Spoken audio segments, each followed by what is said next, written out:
Mumbai north से Bharatiya Janata party के उम्मीदवार गोपाल शेट्टी हमारे साथ जुड़ गए हैं। सर, आज आप नामांकन भर रहे हैं। ऑप्टिक्स के गेम में बीजेपी कभी पीछे नहीं रहती है। यहाँ पर ढोल नगाड़े हैं, पंडित जी यहाँ पर आ गए हैं, शंखनाद आपने कर दिया है, क्या लग रहा है? देखिए, भारतीय संस्कृति का पालन करने का प्रयास हम कर रहे हैं जी।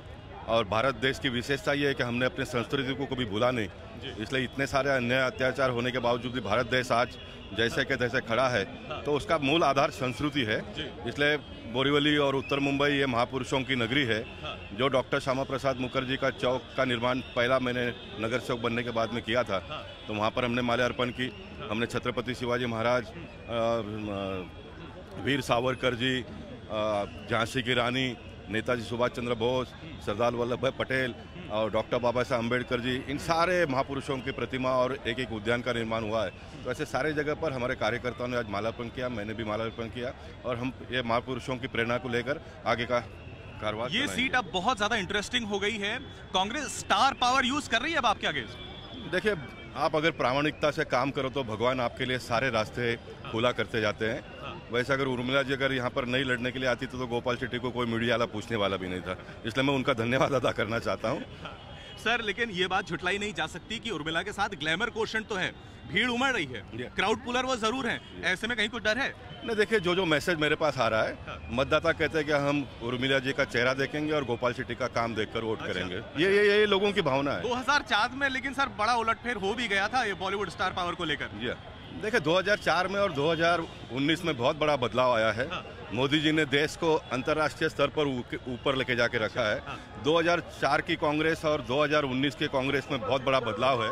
अब ये उर्मिला जी को किसी ने समझाने का प्रयास नहीं किया। उर्मिला जी को सिर्फ ये समझाने का प्रयास किया कि 2014 में गोविंदा जीते थे, उसके बाद में संजय निरुपम जीते। ये पट्टी पढ़ाकर उनको यहाँ पर लाने का प्रयास किया। भोली वाली लड़की है बेचारी, पॉलिटिक्स के बारे में जीरो है।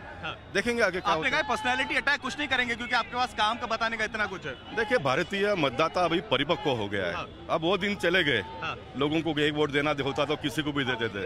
अब लोगों को एजुकेशन का महत्व मालूम पड़ा है, लोगों को विकास का महत्व मालूम पड़ा है, लोगों को देश क्या है ये मालूम पड़ा है। जो मोदी जी ने अंतर्राष्ट्रीय स्तर पर देश का गरिमा बढ़ाया है, ये सारे लोगों के दिल और दिमाग में है। इसलिए ऐसे समय पर मतदाता अपनी सूझबूझ के साथ में वोटिंग करने वाला है। उर्मिला कहती है उनका यूनिक सेलिंग पॉइंट उनकी ईमानदारी है, उनकी ऑनेस्टी और दिल से लोगों के पास जा रही है। आपका यूनिक सेलिंग पॉइंट क्या है सर? देखिए, Gopal Shetty is a house hold product. ये मैं नहीं कह रहा हूँ, लोग कह रहे हैं। इसलिए घर घर में मैं पहुंचा हूँ, लोग मेरे दिल में है, मैं लोगों के दिल में है। यही हमारी विशेषता है। हमारे पार्टी के कार्यकर्ता, हमारे सारे नगर सेवक, सारे विधायक, ये लोगों ने परिश्रम करके उत्तर मुंबई को सींचा है। भारतीय जनता पार्टी, शिवसेना, आरपीआई, रासपा, इन सारे कार्यकर्ताओं का और नेताओं का एक विशेषता है यहाँ इस मतदार संघ में। सर, ये तो हमने भी देखा है लोगों से बातचीत करते हुए कि यहाँ पर आसपास जितने लोग हैं उनमें आपका अच्छा खासा टच है, लेकिन कई कोने ऐसे भी हैं, कई एक्टिविस्ट ऐसे भी हैं जिनका ये जरूर कहना है कि आपके यहाँ पर शासन में रहते हुए कई ऐसे मुद्दे हैं जो बहुत ही कंट्रोवर्शियल हैं, जैसी मैंग्रोव्स के इलाकों में काफ़ी अनऑथराइज्ड डेवलपमेंट वगैरह हुआ है। उस पर आप क्या कहना चाहेंगे? हम बिल्कुल दावा नहीं करते कि हमने सारा समाप्त समस्याओं का समाधान किया है। बहुत सारे ग्रे एरिया है, बहुत सारा काम बाकी है, इसलिए तो फिर एक बार चुनाव लड़ रहे हैं ना। तो चलिए, आखिरी सवाल आपसे। एक तरफ ग्लैमर क्वेश्चन और दूसरी तरफ पॉलिटिकल अनुभव, लोग क्या उम्मीद करें? देखिए, ग्लैमर पॉलिटिकल के साथ साथ में हार्ड वर्क और hard work on the ground, ये चुनाव का मुद्दा है। चलिए, बहुत बहुत शुक्रिया। कैमरा पर्सन सचिन सावंत के साथ पंकज उपाध्याय, मुंबई आज तक।